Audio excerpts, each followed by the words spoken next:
And first of all, I want to call attention to one fundamental principle that underlay all his work and that was most extraordinarily exemplified in Jung himself as a person. And this is what I would call his recognition of the polarity of life. That is to say, his resistance to what is to my mind the disastrous and absurd hypothesis that there is in this universe a radical and absolute conflict between good and evil, light and darkness, that can never, never, never be harmonized. This conflict has come up to us in a very vivid way in recent days with the trial of Adolf Eichmann. And with Arthur Koestler's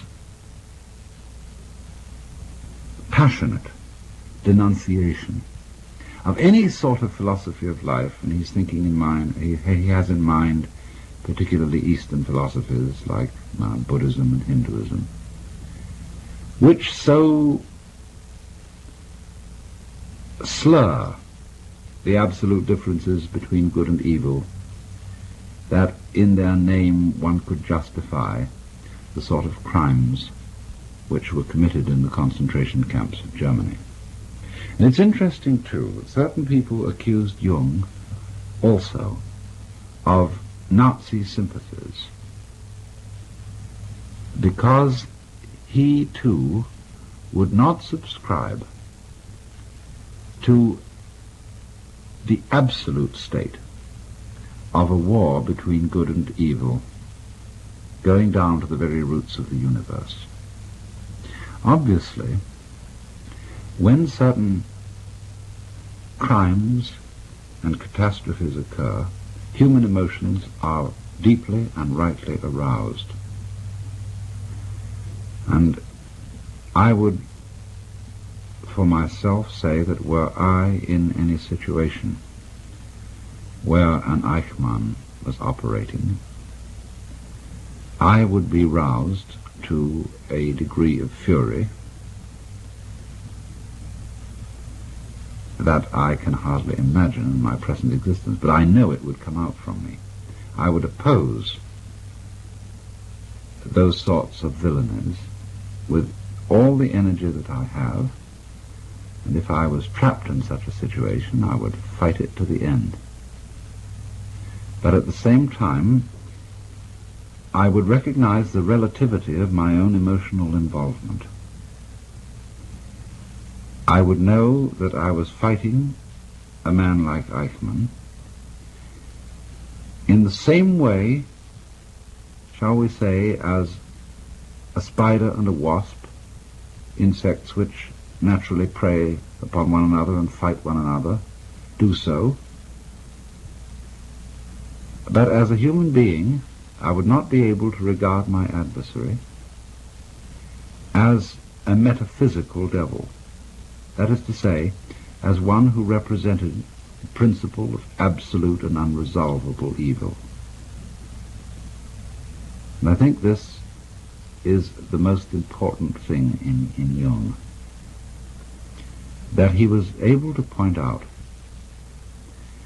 that to the degree that you condemn others and find evil in others, you are to that degree unconscious of the same thing in yourself, or at least of the potentiality of it. There can be Eichmanns and Hitlers and Himmlers just because there are people who are unconscious of their own dark sides, and they project that darkness outward into, say, Jews or communists or whatever the enemy may be, and say, there is the darkness, it is not in me, and therefore because the darkness is not in me, I am justified in annihilating this enemy, whether it be with atom bombs or gas chambers or whatnot. But to the degree that a person becomes conscious that the evil is as much in himself as in the other, to this same degree he is not likely to project it onto some scapegoat and commit the most criminal acts of violence upon other people. Now this is to me the primary thing that Jung saw, that in order to admit and really accept and understand the evil in oneself, one had to be able to do it without being an enemy to it. As he put it, you had to accept your own dark side. And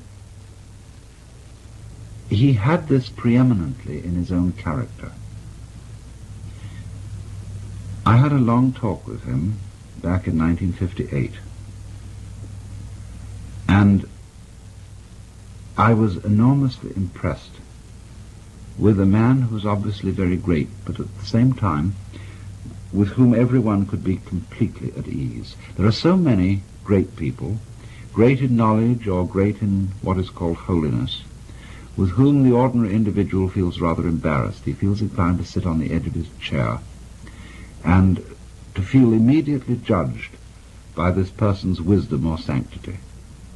Jung managed to have wisdom, and I think also sanctity, in such a way that when other people came into its presence, they didn't feel judged. They felt enhanced, encouraged, and invited to share in a common life. And there was a sort of twinkle in Jung's eye that gave me the impression that he knew himself to be just as much a villain as everybody else. There's a nice German word, Hintergedanke, which means a thought in the very far, far back of your mind. Jung had a Hintergedanke in the back of his mind, which showed in the twinkle in his eye. It showed that he knew and recognized what I've sometimes called the element of irreducible rascality in himself.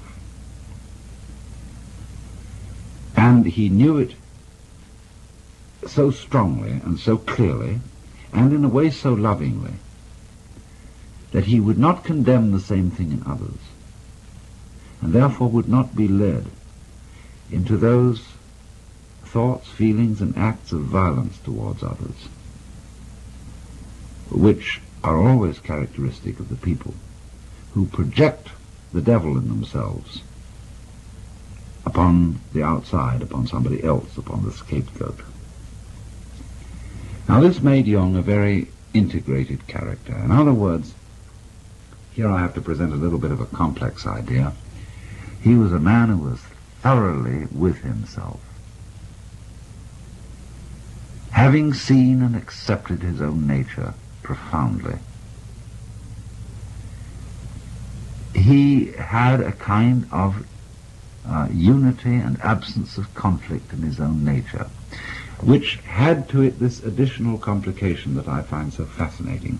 He was the sort of man who could feel anxious and afraid and guilty without being ashamed of feeling this way. In other words, he understood that an integrated person is not a person who simply eliminated the sense of guilt or the sense of anxiety from his life, who is fearless and wooden and kind of sage of stone. He's a person who feels all these things, but has no recrimination against himself for feeling them. And this is, to my mind, a profound kind of humor. You know, in humor there's always a certain element of malice. There was a talk given on the Pacifica stations just a little while ago, which was an interview with Al Capp. And Al Capp made the point that he felt that all humor was fundamentally malicious. Now there's a very high kind of humor, which is humor at oneself. A real humor is not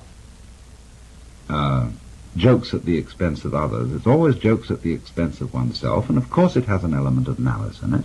It has malice towards oneself, the recognition of the fact that behind the social role that you assume, behind all your pretensions to being either a good citizen or a fine scholar or a great scientist or a leading politician or physician or whatever you happen to be, behind this facade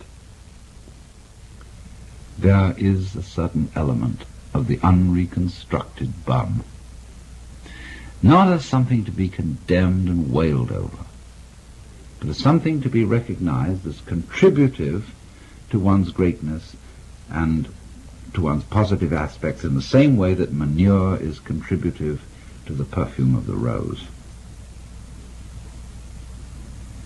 Jung saw this, and Jung accepted this.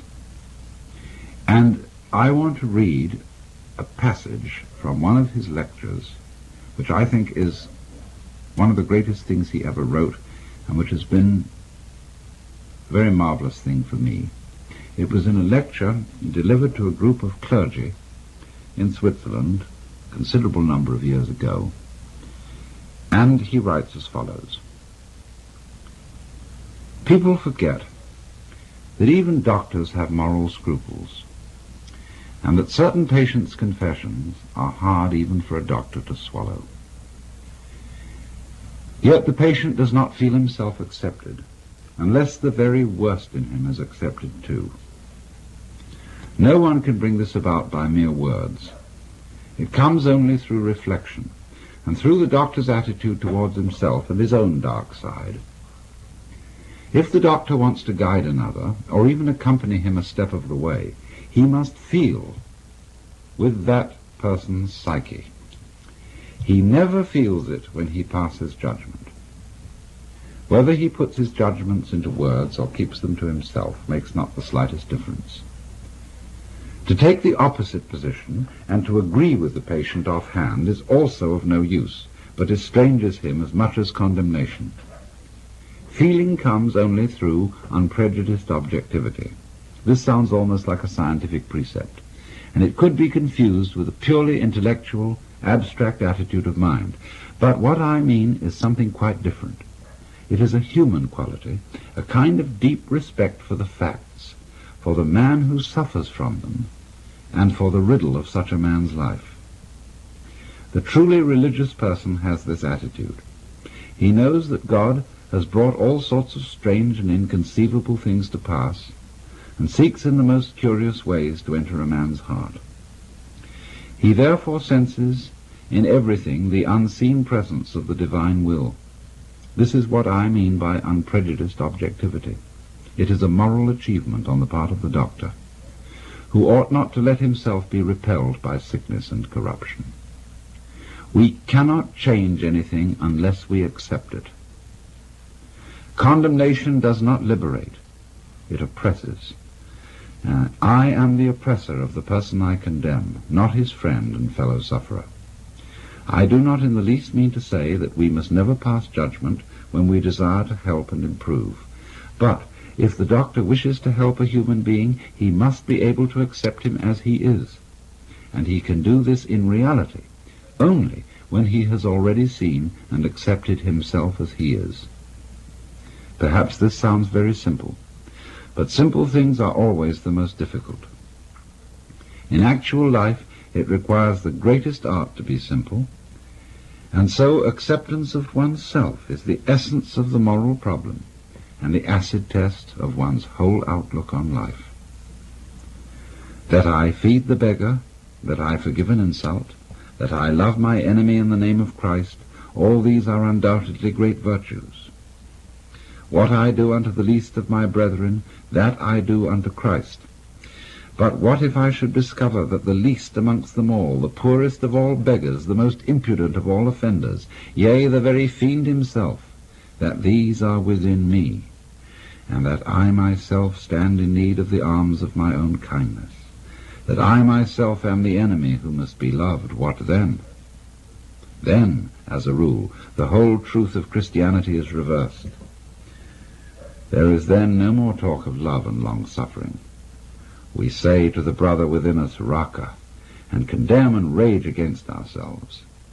We hide him from the world. We deny ever having met this least among the lowly in ourselves, and had it been God himself who drew near to us in this despicable form, we should have denied him 1,000 times before a single cock had crowed. Well, you may think the metaphors rather strong,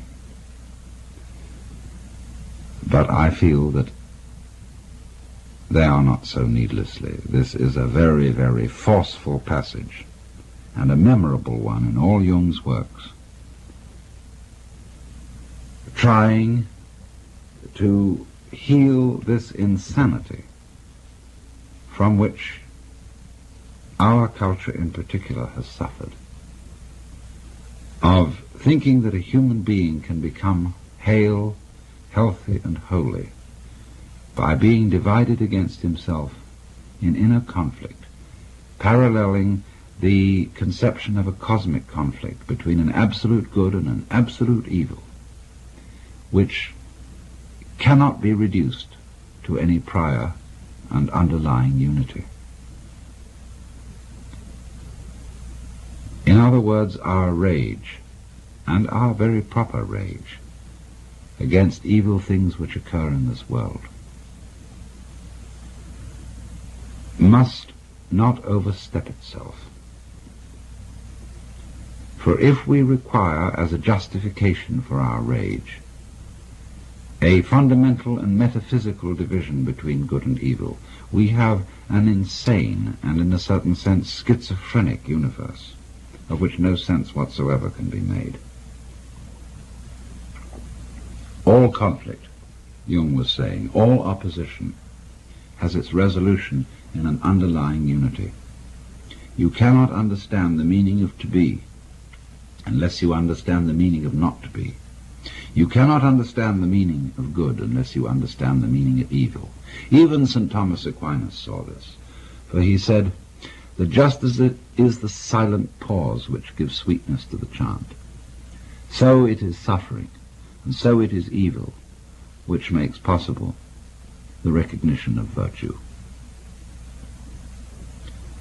This is not, as Jung tries to explain, a philosophy of condoning the evil. To take the opposite position, he said, and to agree with the patient offhand is also of no use, but estranges him, the doctor, or estranges him, the patient, as much as condemnation. Let me continue further, reading from this extraordinary passage. Healing may be called, Jung says, a religious problem. In the sphere of social or national relations, the state of suffering may be civil war, and this state is to be cured by the Christian virtue of forgiveness and love of one's enemies. That which we recommend with the conviction of good Christians as applicable to external situations, we must also apply inwardly in the treatment of neurosis. This is why modern man has heard enough about guilt and sin.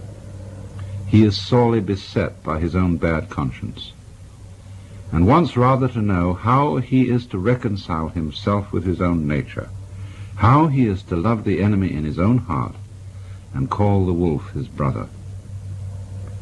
The modern man does not want to know in what way he can imitate Christ, but in what way he can live his own individual life, however meager and uninteresting it may be. It is because every form of imitation seems to him deadening and sterile that he rebels against the force of tradition that would hold him to well-trodden ways. All such roads for him lead in the wrong direction. He may not know it, but he behaves as if his own individual life were God's special will which must be fulfilled at all costs. This is the source of his egoism, which is one of the most tangible evils of the neurotic state. But the person who tells him he is too egoistic has already lost his confidence, and rightly so, for that person has driven him still further into his neurosis.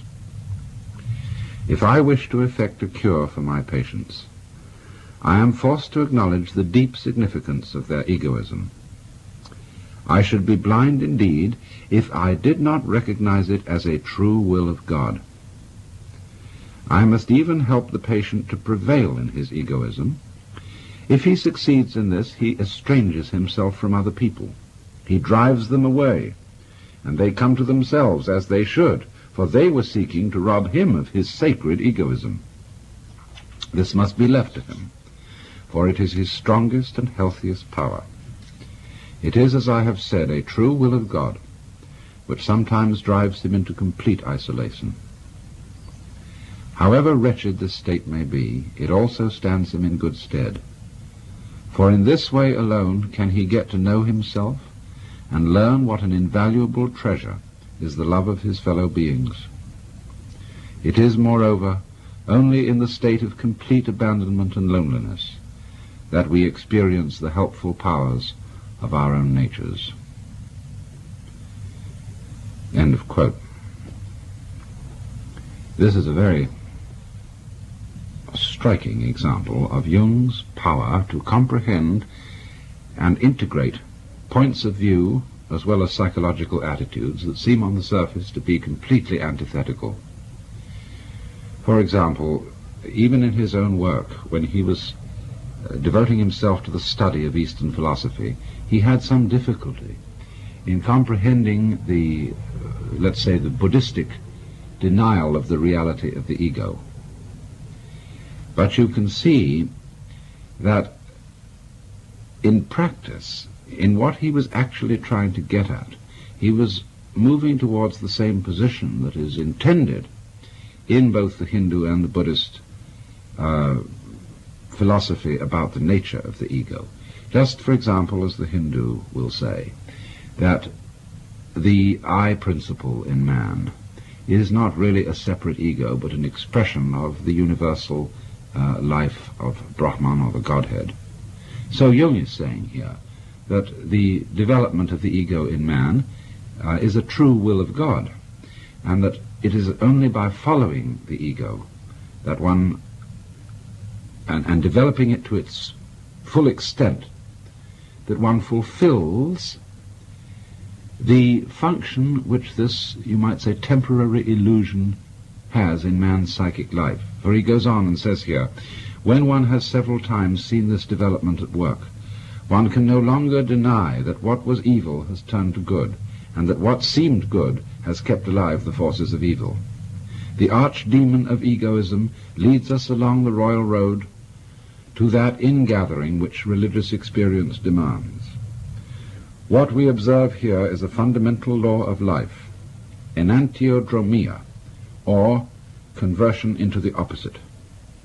And it is this that makes possible the reunion of the warring halves of the personality, and thereby brings the civil war to an end. End of quote. In other words, he was seeing that, as Blake said, a fool who persists in his folly will become wise, that the development of egoism in man is not something to be overcome or better integrated by opposition to it, but by following it. It's almost, isn't it, the principle of judo, not overcoming what appears to be a hostile force by opposing it, but by swinging with the punch or rolling with the punch.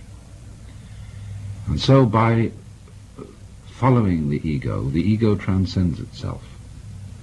And in this moment of insight, the great Westerner, who comes out of a whole tradition of human personality which centers it upon the ego, upon individual separateness, by going along consistently with this principle, comes to the same position as the Easterner.